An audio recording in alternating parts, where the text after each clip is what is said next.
Welcome back once again to today's episode in the series. In our last episode, we talked about levels of measurement, and different levels of measurement were discussed and dissected. We buttressed on nominal scale, binary scales, interval scales, ratio scales, and Likert scales. And for flexibility, several examples were given to buttress each point and to enhance data collection.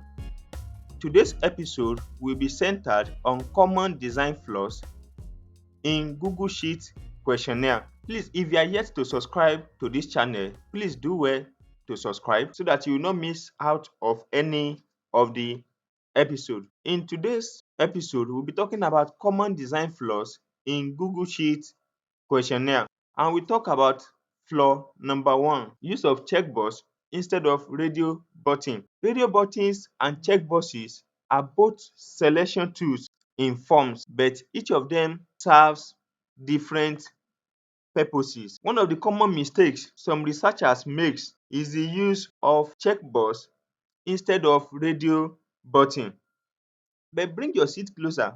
Before we dive in, let's look at the differences between the two. Radio buttons allows selecting an option from a group, whereas checkboxes allow selecting multiple options from a group. Interestingly, the two allows respondents to make selection. Let's look at the symbols. Each of them have different symbols. Checkbox is usually represented with a small square, whereas radio button is represented by a small circle. The question is, which of the buttons should I use for my questionnaire? The choice of whether to use checkboxes or radio buttons lies solemnly on what you intend to achieve.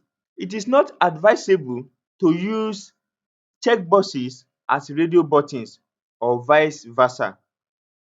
The decision on which to use depends on the number of items you want your respondent to select in a field.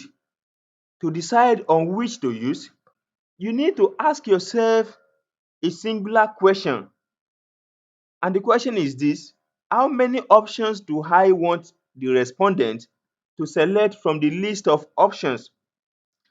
Once you are able to answer that, then you have been able to solve the problem. Radio buttons are used when there is a list of two or more mutually exclusive options and the respondent must select one choice.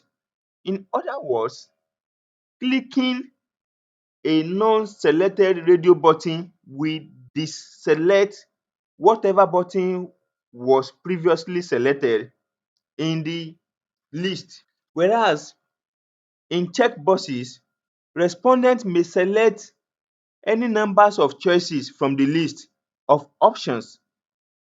That is, an option is independent of all other options in the list. So, checking one option does not uncheck the other. So, this illustration serves as a single guide on which to use. For instance, if in your question you want your respondent to select just one option, then use radio button. And if your desire is for your respondent to select multiple options, then checkboxes is the best fit. The second flaw is email validation. Some researchers requires respondents to provide an email address as a required information while filling questionnaire. Basically, this could be for data validation, follow-up, or to prevent duplicate responses. But the negative impact of including email collection in your questionnaire should not be overlooked. First, it raises several ethical concerns in the mind of respondents. Not only that, some respondents sees it as privacy encroachment especially when they are required to provide a very sensitive responses. And also, some view it from the angle of methodological concern. Some researchers have good motive for requesting for emails, whereas others do it blindly. Ethically speaking, and for privacy concern, email collection should be made optional.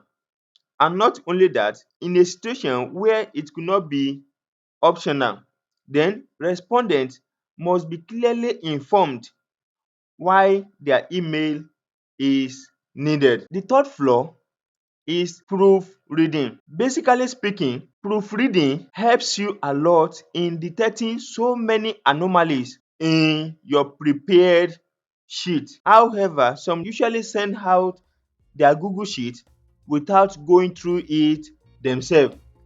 Proofreading will help you to ensure that all written content is clear, accurate, professional, and free of all forms of error. It is essential to maintain credibility and clarity and trustworthiness. So the importance of proofreading cannot be overemphasized.